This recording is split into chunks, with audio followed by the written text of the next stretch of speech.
आज हम बात कर रहे हैं पाश्चात्य शैक्षिक विचारक जॉन डीवी की।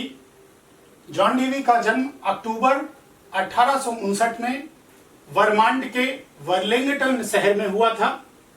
जॉन डीवी की स्नातक तक की पढ़ाई दर्शन शास्त्र विषय से हुई थी और इसी कारण ये दर्शन शास्त्र के प्राध्यापक विभिन्न विश्वविद्यालयों में रहे और विभिन्न विश्वविद्यालयों में पढ़ाते समय ही इनके मन में ये विचार आया कि शिक्षा के क्षेत्र में कुछ आगे बढ़कर करें। शिकागो विश्वविद्यालय में जब ये दर्शन शास्त्र के प्रोफेसर थे उस समय इनके मन में शिक्षा के प्रति कुछ कर दिखाने की सोच आई। 1896 में प्रयोगशाला स्कूल की इन्होंने स्थापना की। प्रयोगशाला स्कूल की जो स्थापना की वो इस उद्देश्य से की कि ये चाहते थे कि दर्शन शास्त्र और शिक्षा शास्त्र विषय में भी हम वही माहौल वही स्थिति से अध्ययन करें जिस स्थितियों का अध्ययन विज्ञान विषय में प्रयोगशालाओं से होता है। उसी तरह से जो संबंध विज्ञान विषय का प्रयोगशाला से होता है उसी तरह से संबंध दर्शन शास्त्र तथा शिक्षा शास्त्र विषय का भी संबंध इन्होंने प्रयोगशाला से स्थापित करने के लक्ष्य से प्रयोगशाला स्कूल की स्थापना की। 1952 में 53 वर्ष की आयु में जॉन डीवी का निधन हो गया। जॉन डीवी के अनुसार शिक्षा के उद्देश्य अनुभवों के पुनर्निर्माण का उद्देश्य। जॉन डीवी एक व्यवहारवादी दर्शन शास्त्री शिक्षा शास्त्री थे, तो ये बालक के व्यवहारों पर विशेष ध्यान देते थे। इनका मानना था कि बालक जो कुछ भी सीखता है वो अपने व्यवहार के द्वारा सीखता है। इनके अनुसार शिक्षा सैद्धांतिक के साथ साथ व्यवहारिक भी होनी चाहिए, शिक्षा सिर्फ सैद्धांतिक नहीं होनी चाहिए। तो इन्होंने अनुभवों के पुनर्निर्माण का उद्देश्य कहा, अर्थात इन्होंने कहा कि बालक जो कुछ भी सीखता है क्रिया करके सीखता है या जो कुछ भी सीखता है उससे उसके अनुभवों का पुनर्निर्माण होता है। दूसरा है वातावरण के साथ अनुकूलन का उद्देश्य। जॉन डीवी ने बोला है कि बालक की शिक्षा जो भी हो वो इस प्रकार की हो कि उसको वातावरण के अनुसार अनुकूल करने की परिस्थितियां सिखा दे, अर्थात बालक अपना वातावरण के अनुसार समायोजन स्थापित करने में सक्षम हो सके। सामाजिक कुशलता की प्राप्ति का उद्देश्य। जॉन डीवी के अनुसार बालक की शिक्षा ऐसी होनी चाहिए जिसके द्वारा बालक सामाजिक कुशलता की प्राप्ति कर सके, अर्थात समाज के सभ्य समाज में जीने के योग्य बन सके, अपने को समाज के अनुसार ढालने के लिए वो आगे बढ़ सके। उद्देश्य परिवर्तनशील हो।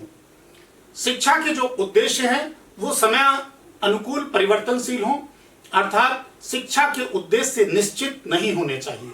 अर्थात जैसे जैसे समय परिवर्तित होता चला जाता है शिक्षा का स्वरूप बदलता चला जाता है, क्योंकि समाज का स्वरूप बदलता है।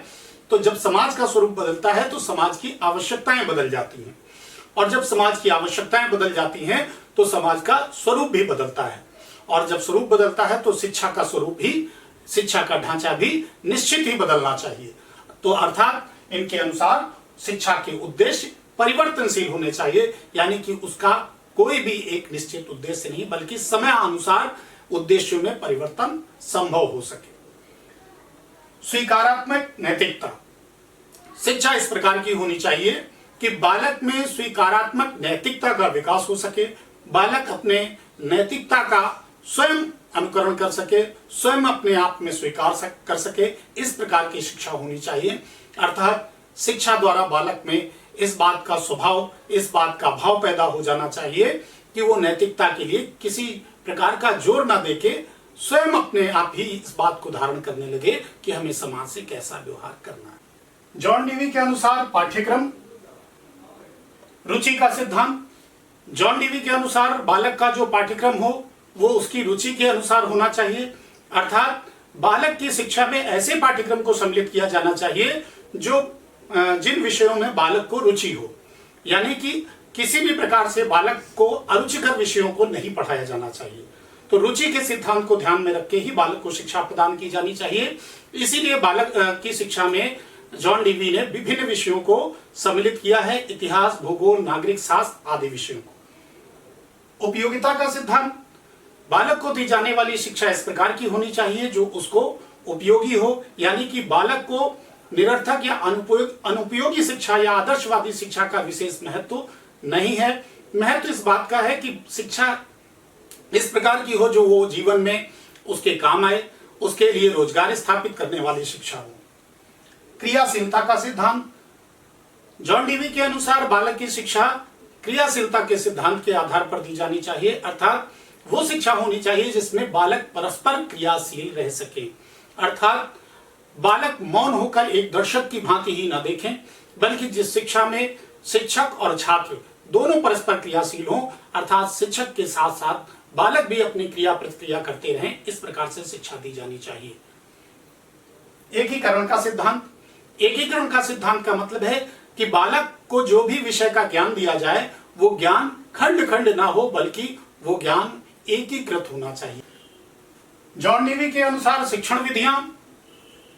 जॉन डीवी ने क्रिया विधि को सीखने की सबसे उचित विधि बताया है, अर्थात शिक्षण बालक को क्रिया विधि के द्वारा प्रदान किया जाना चाहिए। दूसरी विधि है स्वानुभव द्वारा सीखना। सीखने की एक बेहतर विधि स्वानुभव को भी बताया, अर्थात बालक को अपने अनुभव से सीखने का समान अवसर दिया जाना चाहिए। प्रयोग द्वारा सीखना, बालक को नए नए प्रयोग करके सिखाया जाना चाहिए। अप्रत्यक्ष रूप से योजना विधि, अर्थात किसी कार्य की रूपरेखा बनाकर उस कार्य को सिखाया जाना चाहिए।